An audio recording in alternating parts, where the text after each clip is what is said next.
দর্শক, ফ্লাইট বিপর্যয় তো আসলে একটা যে অর্থনৈতিক বিষয়, কিন্তু যখন প্রাণ চলে যায়, এরই মধ্যে দুজন বাংলাদেশি প্রবাসী শ্রমিক নিহত হয়েছেন মধ্যপ্রাচ্যে, আহত হয়েছেন আরও অনেকে। স্টুডিওতে আমার সঙ্গে আছেন আমার সহকর্মী আরিফুল ইসলাম মিঠু, তার কাছ থেকে আমরা একটু বিস্তারিত শুনি। আমার রিপোর্টটা আসলে মূলত গতকালকে এবং আজকে মিলে দুইটি দেশে দুজন শ্রমিক, বাংলাদেশি শ্রমিক মারা গেছেন। তার মধ্যে একজন বাহরাইনে একজন মারা গেছেন, আর ইউএইতে একজন মারা গেছেন। তারা আসলে এই যুদ্ধে ক্ষেপণাস্ত্র যে এইগুলোতে মারা গেছেন আর কি।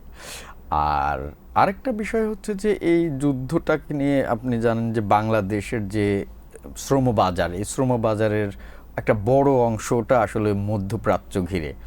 তার মধ্যে ধরেন 60% মানে শ্রমিক এই মধ্যপ্রাচ্যে তারা কাজ করেন এবং বিভিন্ন দোকান, কলকারখানা, বিভিন্ন ফ্যাক্টরিতে কাজ করেন আর কি। তো তার মধ্যে 60% হিউজ, এবং রেমিটেন্সের পরিমাণও অনেক। যেমন ধরেন শুধু মধ্যপ্রাচ্য থেকেই আমাদের মোট রেমিটেন্সের 50% চলে আসে।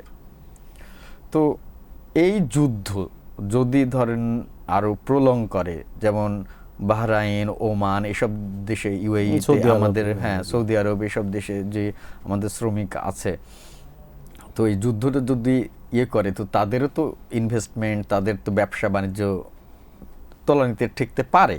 তো সেই ক্ষেত্রে তারা তো বাইরে থেকে শ্রমিক নেওয়া বন্ধ করে দিতে পারে বা কমাতে পারে। তো সেই ক্ষেত্রে বাংলাদেশের যদি শ্রমিক তারা কমিয়ে দেয় বা বন্ধ করে দেয়, তাহলে তো এর একটা ইকোনমিক ইম্প্যাক্ট পড়বে টোটাল আমাদের রেমিটেন্স কমছে, যখন রেমিটেন্স আসলে এটা অফসেট করছে আমাদের ইকোনমিতে। হ্যাঁ, তো রেমিটেন্সে যদি এটা মানে সামহাও ইম্প্যাক্ট ফেলে, তাহলে কিন্তু রিজার্ভেও ইম্প্যাক্ট ফেলবে। রিজার্ভে ইম্প্যাক্ট ফেললে কিন্তু আমাদের বাইরের থেকে যে কেনাকাটা, ইম্পোর্ট, সব কিছুতেই আসলে ইম্প্যাক্ট ফেলবে। এর মধ্যে তেলের দাম অলরেডি আপনার 8.5% আপ ছিল আপনার সোমবার দিন মার্কেট খোলার পরে। যদি আরও বাড়বে বলে যদি ফোরকাস্ট করছে গ্লোবাল ইনভেস্টমেন্ট ব্যাঙ্কগুলো, সেখানে আবার আমাদের ডলার বেশি খরচ হবে, যার বিপরীতে আসলে কোনো এক্সট্রা ডলার ইনকাম করার কোনো রাস্তা খুলছে না। তার মানে বোঝা যাচ্ছে যে পুরা এই মানে ইয়েতে যে মিডল ইস্টে যে ক্রাইসিসটা চলছে, এতে আমরা মানে ঘরেও আসলে এর ইম্প্যাক্টটা আমাদের পোয়াতে হচ্ছে, আবার বাইরেও। মধ্যপ্রাচ্য প্রবাসী অনেকের সঙ্গে আপনি কথা বলেছেন, নিরাপত্তাহীনতা এটি আসলে সেখানকার তাদের যে daily life and income stream, সেটাকে হ্যাম্পার করছে কিনা?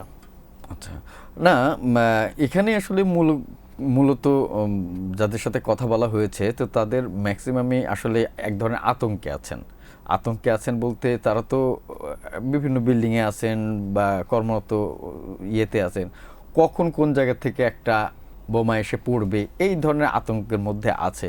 এতটুকু আমরা তাদের সাথে কথা বলে বুঝতে পেরেছি, এবং তারা নিজেরাও আসলে বুঝতে পারতেছে না যে আরো কতদিন কাজ করা যাবে, এরকম একটা মানে আনসার্টেনিটি কাজ করছে তাদের মধ্যে। যুদ্ধ ইটসেলফ আনসার্টেন, যে কতদিন চলে, কে বা কবে বন্ধ হয়।